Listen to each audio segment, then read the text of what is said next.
Hi, I'm Tim. Welcome to Watchbox and thanks for logging on. Today we have another unboxing and it's a mainstream standout.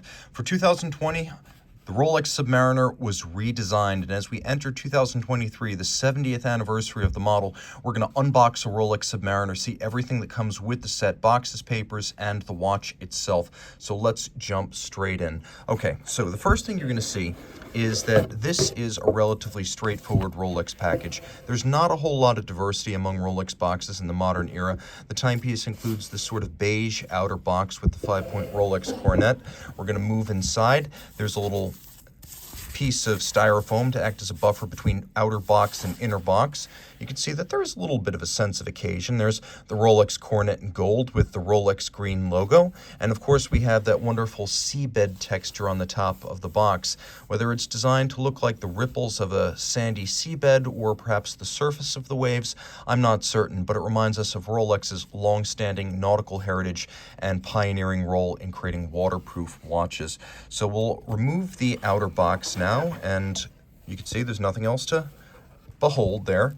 It's a relatively conventional box, and when we open it up, you can see it's a relatively conventional presentation. At center, we have the Rolex watch. We also have a little cap for the bezel, which is ironic because it's one of the most resilient parts of the whole timepiece.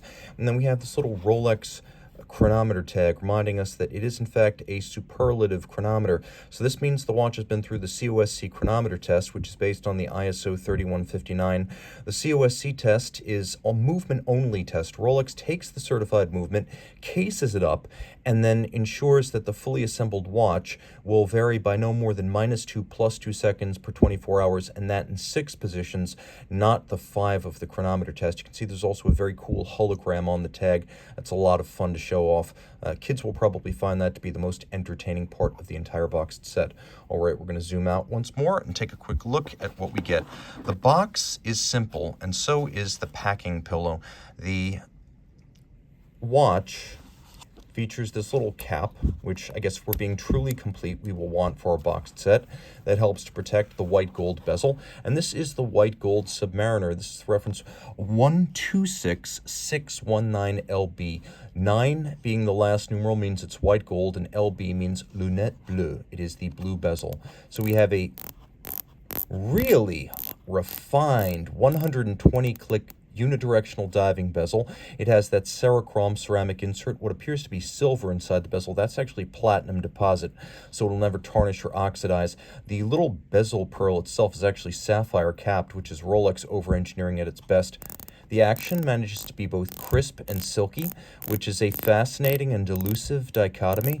Rolex manages to pull it off. Not only the one that comes closest to matching that would be Cartier, but Rolex and Cartier are in a class by themselves in that regard.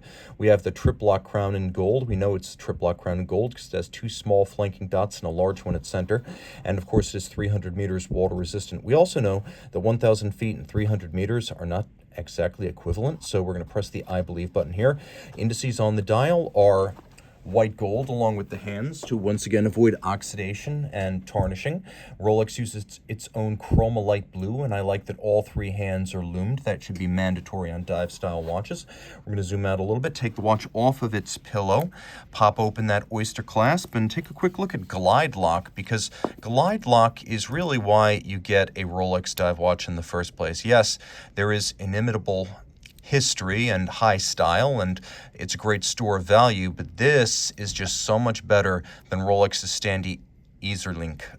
EasyLink is 5 millimeters, and you'll find it broadly on Rolex models, but Glide Lock you'll find only on the diving models. It's 20 millimeters of incremental adjustment in 2 millimeter increments, which means it can be an all-out dive extension for a wetsuit or a dry suit, or it can be used for subtle adjustments if you want to fine-tune the fit. Of course, we've got removable links here fixed by screws. We have a chronometer certified movement that's also shock resistant, anti-magnetic, and has a 70-hour power reserve. There's a quick set date and a hacking seconds function, and all that courtesy of Rolex manufactured caliber 3235 inside the case. I guess I'll give you a wrist chat real quick, because why not?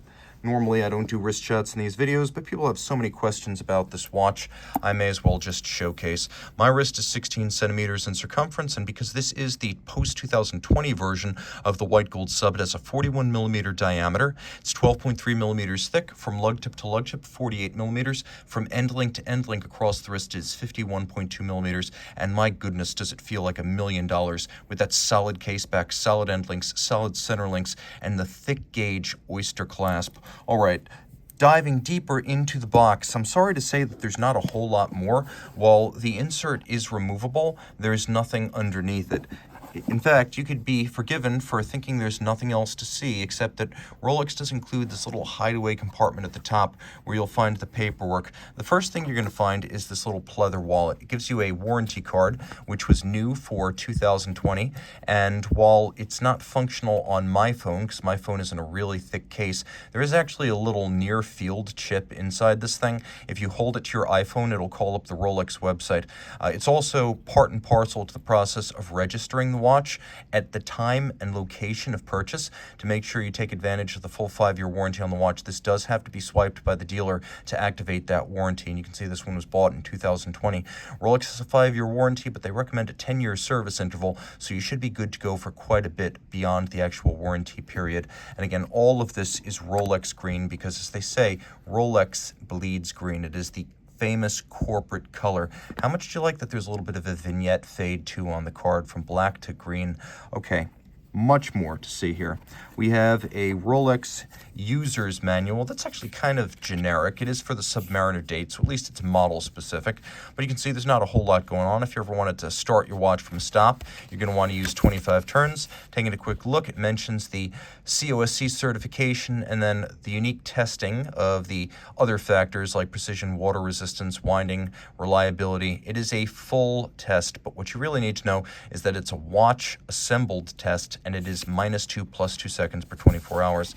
There's lots of information in here, including the history of the watch, a little bit of a background on the model. You can see there are details of the model at hand, its water resistance, its size, its chromolite lume, its cyclops magnifier, a quick rundown on how to use the watch and what all of the parts are. And how cool would it be if the entire bezel were green? That would be quite unique. You can see that the setting is explained, even though, frankly, for those watching this channel, it should need no explanation. You guys are all playing in the varsity leagues at this point. There's a lot of additional detailing, and what you should note is that all of this is in English, so these manuals are specific to the market. You're not going to get the same thing if you buy your Rolex watch, for example, in China, although you're going to get the same functional descriptions. There you can see confirming the glide lock is 20 millimeters in 2 millimeter increments. Finally, you can see that it does mention you should wash the watch after exposure to sea salt. So 904L steel or not, you still want to make sure that you don't leave that salt or sweat on the watch. After sales service, there's a little bit of detail here. It's clear that your watch will be covered by a service guarantee. Notably, Rolex doesn't mention the duration of the service guarantee, leading me to wonder whether they print these guides with a view to giving themselves a little bit of wiggle room to change the service warranty itself. Now, this is the pleather wallet that also contains the service card. Not a whole lot of additional information here. This one is in multiple languages, so you can learn a little bit about the Rolex warranty in several different languages, and in several different languages, Rolex details exactly how you can void that warranty, so you want to be as careful as possible. In the back of the book, you have a whole bunch of details on where you can get your watch serviced regionally, and this is important because these are major markets. New York, Shanghai, Singapore, Tokyo, all of them have local service affiliates, so you will not have to send your watch back if you are in one of these major markets. And no surprise, Hong Kong has one of its own, though surprisingly, so does Ho Chi Minh City, the former Saigon. So this is the Rolex service booklet. Some notes about or I should say this is the service and warranty booklet. Notes about both and where to take your watch for service. Okay, so this has been the white gold current generation Rolex Submariner mini review and unboxing. Let me know in the details below. In the description, tell me which Rolex watches would you like to see unboxed next, right here on Watchbox Reviews.